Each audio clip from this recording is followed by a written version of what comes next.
Hi friends, welcome back to my channel. അപ്പോൾ ഇന്ന് ഞാൻ വന്നിരിക്കുന്നത് ഒരു ഈസിയും അതുപോലെ തന്നെ ടേസ്റ്റിയുമായിട്ടുള്ള ഒരു മട്ടൻ ബിരിയാണിയുടെ റെസിപ്പിയുമായിട്ടാണ്. നമ്മളെ ചാനലിലെ ഫസ്റ്റ് റൈസ് റെസിപ്പിയാണ്. എൻ്റെ അടുത്ത് ഒരുപാട് ഫ്രണ്ട്സ് പറഞ്ഞിട്ടുണ്ടായിരുന്നു റൈസ് റെസിപ്പീസ് ആഡ് ചെയ്യാനായിട്ട്. സത്യത്തിൽ വീഡിയോ എടുക്കാനുള്ള നല്ല മടി കാരണമാണ് അത് ഇത്രയും വൈകിയത്.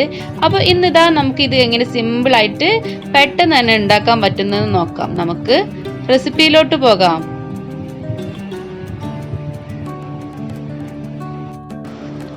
ബിരിയാണി ഉണ്ടാക്കാനായിട്ട് ആദ്യം തന്നെ നമുക്ക് നമ്മളെ മട്ടൺ ഒന്ന് വേവിച്ചെടുക്കണം. അപ്പോൾ അതിനായിട്ട് ഞാനിവിടെ 1/2 കിലോ മട്ടൺ ആണ് എടുത്തിട്ടുള്ളത്. അത് നമുക്ക് പ്രഷർ കുക്കറിലേക്ക് ഇടാം. ഇനി ഇതിലേക്കൊരു 1/2 ടീസ്പൂൺ മഞ്ഞൾപ്പൊടി, അതുപോലെ തന്നെ 1 ടീസ്പൂൺ മുളക് പൊടി ഞാൻ നല്ല എരിവുള്ള മുളക് പൊടി തന്നെയാണ് എടുത്തിട്ടുള്ളത്.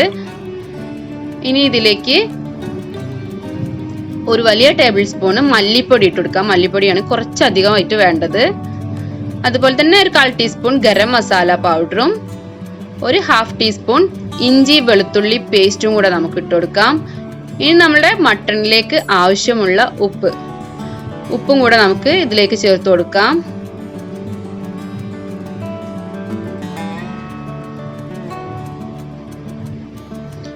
എന്നിട്ട് ഇതിലേക്ക് മട്ടൻ വേവാനുള്ള കുറച്ച് വെള്ളം ഒഴിച്ചിട്ട് നന്നായിട്ട് ഒന്ന് മിക്സ് ചെയ്ത് കൊടുക്കുക. ഇതൊന്ന് അടച്ചിട്ട് ഒരു 4-5 വിസിൽ, മട്ടൻ വേവാൻ കുറച്ച് സമയം വേണ്ടി വരും. അപ്പം അതൊന്ന് നോക്കുക. ആ സമയത്തിനനുസരിച്ച് 4-5 വിസിൽ വരെ വെയിറ്റ് ചെയ്യാം. അടുത്തതായിട്ട് നമ്മൾക്ക് മസാല റെഡിയാക്കണം. അതിനായിട്ട് ഞാനിവിടെ ചുവട് കട്ടിയുള്ള ഒരു പാൻ എടുത്തിട്ടുണ്ട്. ഇതിലേക്ക് ഒരു 3 ടേബിൾ സ്പൂൺ നല്ല പശുവിൻ നെയ്യും അതുപോലെ തന്നെ 1 ടേബിൾ സ്പൂൺ സൺഫ്ലവർ ഓയിലാണ് ഞാൻ ഒഴിച്ചു കൊടുത്തിട്ടുള്ളത്. അത് രണ്ടും കൂടെ ഒന്ന് ചൂടായി വരുമ്പോൾ നമ്മുടെ അരിഞ്ഞു വെച്ചിട്ടുള്ള സവാള നല്ല ചോപ്പായിട്ട് ഞാൻ അരിഞ്ഞു വെച്ചിട്ടുണ്ട്, പെട്ടെന്ന് വഴന്ന് കിട്ടാനായിട്ട് തന്നെ. അപ്പോൾ ഇതൊരു 4 മീഡിയം സൈസ് സവാളയുണ്ട്. നമുക്കിതൊന്ന് നന്നായിട്ട് വഴറ്റിയെടുക്കണം. അപ്പോൾ ഞാൻ ബിരിയാണി ഉണ്ടാക്കുമ്പോൾ എനിക്ക് ഈ മസാലകളൊക്കെ നന്നായിട്ട് അലിഞ്ഞു പോയിട്ടുള്ള രൂപത്തിലുള്ളതാണ്. ഇങ്ങനെ സവാള കടിക്കണമെന്ന് എനിക്ക് ഇഷ്ടമല്ല. അപ്പോൾ ഞാൻ നന്നായിട്ട് വഴറ്റിയെടുക്കും കേട്ടോ.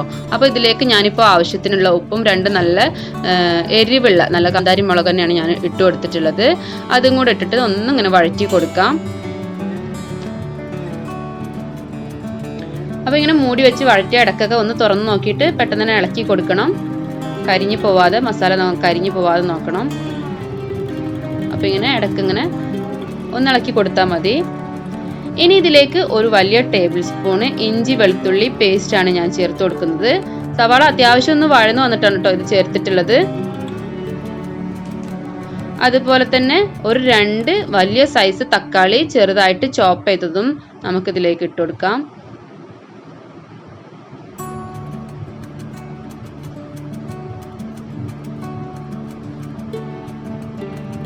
അത് അടച്ചു വെച്ചിട്ട് ഒന്ന് കുക്ക് ചെയ്യുക.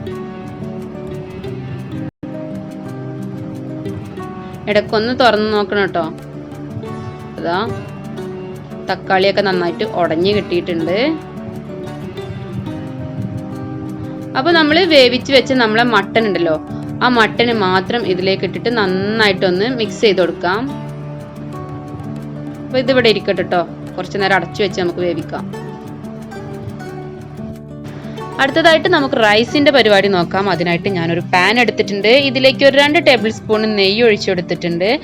അതിലേക്ക് ഒരു 1/4 ടീസ്പൂൺ ചെറിയ ജീരകം, 2 ഏലക്കായ, ഒരു കഷ്ണം പട്ട, അതുപോലെ തന്നെ 2 ഗ്രാമ്പു എല്ലാം കൂടെ എടുത്തൊന്ന് പൊട്ടിച്ചെടുക്കുന്നുണ്ട്. ഇതൊന്ന് പൊട്ടി വരുമ്പോൾ ഞാൻ ഇതിലേക്ക് ഒരു പകുതി സവാള, ഒരു ചെറിയ സവാളയുടെ ഒരു പകുതി കട്ട് ചെയ്തത് ഇതിലേക്ക് ഇട്ട് കൊടുക്കുന്നുണ്ട്. അപ്പോൾ ഞാനിതിപ്പോൾ നമ്മൾ ചോറ് വറ്റിച്ചെടുക്കുകയാണ് ചെയ്യുന്നത്. ചിലവരൊക്കെ പലരും പല റെസിപ്പി ആയിരിക്കും, നമ്മൾ ഊറ്റി എടുക്കാറുണ്ട് റൈസ്. അപ്പോൾ ഞാൻ അധികം ബിരിയാണി ഇങ്ങനെ വറ്റിച്ചെടുക്കാറാണ് ചെയ്യാറ് കേട്ടോ. എനിക്കതാണ് ഈസി ആയിട്ട് തോന്നിയിട്ടുള്ളത്, നമ്മൾ നെയ്ച്ചോറ് വെക്കണ പോലെ. അപ്പോൾ അതൊന്ന് വഴന്ന് വരുമ്പോൾ ഞാനിപ്പോൾ 2 കപ്പ് റൈസാണ് എടുത്തിട്ടുള്ളത്. അപ്പോൾ അതിലേക്ക് 4 കപ്പ് വെള്ളം എന്ന രീതിയിലാണ് ഞാൻ എടുത്തിട്ടുള്ളത്. അപ്പോൾ നമ്മൾ മട്ടൻ വേവിച്ചല്ലോ, ആ മട്ടൻ വേവിച്ചപ്പോൾ അതിൻ്റെ വെള്ളം വരുമല്ലോ, ആ വെള്ളം നമ്മൾ കളയരുത് കേട്ടോ. ഞാൻ ആ വെള്ളമാണ് ഇതിലേക്ക് എടുക്കുക. എന്നിട്ട് ബാക്കി എത്രയാണോ കുറവുള്ളത് അതിനനുസരിച്ചിട്ട് വെള്ളം ആഡ് ചെയ്ത് കൊടുക്കും. അപ്പോൾ അതിൻ്റെ ഒരു ടേസ്റ്റും കൂടി നമ്മളെ റൈസിലേക്ക് വരും കേട്ടോ. ഇനി ആവശ്യത്തിനുള്ള ഉപ്പും ഒരു ചെറിയ നാരങ്ങയും പിഴിഞ്ഞൊഴിച്ചു കൊടുത്തിട്ടുണ്ട്. ഇനി ഇതൊന്ന് തിളച്ച് വരുമ്പോൾ നമ്മൾ കഴുകി വെച്ചിട്ടുള്ള റൈസ് ഇട്ട് കൊടുക്കണം. അപ്പോൾ ഞാൻ ഞാൻ അധികം ബിരിയാണി വെക്കാൻ നമ്മൾ കൈമ റൈസാണ് കേട്ടോ എടുക്കാറ്. അതാവുമ്പോൾ നല്ല ടേസ്റ്റാണ്. നല്ല ചെറിയ പൊടിയായിട്ടുള്ള അരിയാണ്, പെട്ടെന്ന് തന്നെ വെന്ത് കിട്ടും. എനിക്ക് ഈ ഒരു റൈസാണ് കേട്ടോ ഇഷ്ടം. ജീരകശാല അരിയൊക്കെ ടേസ്റ്റി തന്നെയാണ് കേട്ടോ. അപ്പോൾ ഇതാ നമുക്ക് അതവിടെ വെക്കാം. അപ്പോഴേക്കും നമ്മളെ മട്ടനിലേക്ക് നമുക്ക് കുറച്ച് സംഭവം ചേർക്കാനുണ്ട്. 2 ടേബിൾ സ്പൂണ് തൈരാണ് ഞാൻ ഒഴിച്ചു കൊടുത്തിരിക്കുന്നത്. ഇനി ഇതൊന്ന് ജസ്റ്റ് മിക്സ് ചെയ്ത് കൊടുക്കാം. അപ്പോൾ നമ്മൾ റൈസും ഈ മസാലയൊക്കെ ഒരേ ടൈമിലാവണം കേട്ടോ. രണ്ടും ഒരേ ചൂടിൽ വേണം വരാൻ, എന്നാലും നമ്മളത് ദം ചെയ്യുമ്പോൾ നല്ല ഒരു പെർഫെക്റ്റ് ആയിട്ട് കിട്ടുള്ളൂ. അപ്പോൾ അപ്പുറത്ത് നമ്മൾ റൈസ് അവിടെ റെഡി ആവുന്നുണ്ട്, അതേസമയം നമ്മളെ മട്ടനും ഇവിടെ ഇതാ. ഇനി ഇതിലേക്ക് നമുക്ക് കുറച്ച് മല്ലിയില, പുതിന ഇല കട്ട് ചെയ്തത് ഇട്ട് കൊടുക്കാം.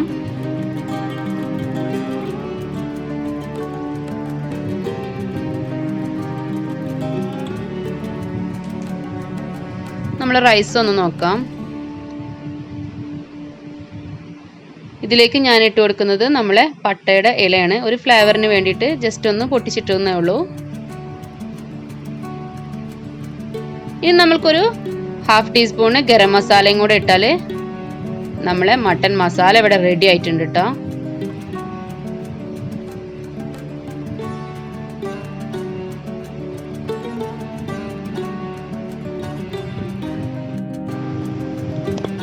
അങ്ങനെ ഇതാ നമ്മളെ റൈസും ഇവിടെ അതേ സമയം റെഡി ആയിട്ടുണ്ട്. നമ്മളെ മസാല അവിടെ റെഡി ആയിട്ട് ഞാൻ അതൊന്ന് ഓഫ് ചെയ്ത് വെച്ചിട്ടുണ്ട്. ഇനി നമുക്കിത് മിക്സ് ചെയ്യേണ്ട, ദമ്മിടേണ്ട പരിപാടിയേ ഉള്ളൂ. അപ്പോൾ അതിനായിട്ട് ഞാനൊരു പഴയ പാന് ഒന്ന് ചൂടാക്കാൻ വെച്ചിട്ടുണ്ട്. അതിൻ്റെ മുകളിലേക്ക് നമ്മളെ മട്ടൻ്റെ മസാല വെച്ച് കൊടുക്കാം. എൻ്റെ പാൻ അത്യാവശ്യം വെയിറ്റ് ഒക്കെ ഉള്ളതാണ്, എന്നാൽ കൂടി നമുക്കൊരു ധൈര്യത്തിന് നമ്മൾ ഇത് മൂടി വെച്ച് വേവിക്കുമ്പം അടി പിടിക്കാതായിട്ട് ഇരിക്കാൻ വേണ്ടിയിട്ട് നമുക്ക് ഇങ്ങനെ ചെയ്യാം. അപ്പോൾ പിന്നെ നമുക്ക് നന്നായിട്ട് തന്നെ കിട്ടും. ഇനി നമ്മളുടെ മട്ടൻ്റെ മസാലയുടെ മുകളിലേക്ക് നമ്മൾ ഉണ്ടാക്കി വെച്ചിട്ടുള്ള റൈസ് നമുക്ക് ഇട്ട് കൊടുക്കാം.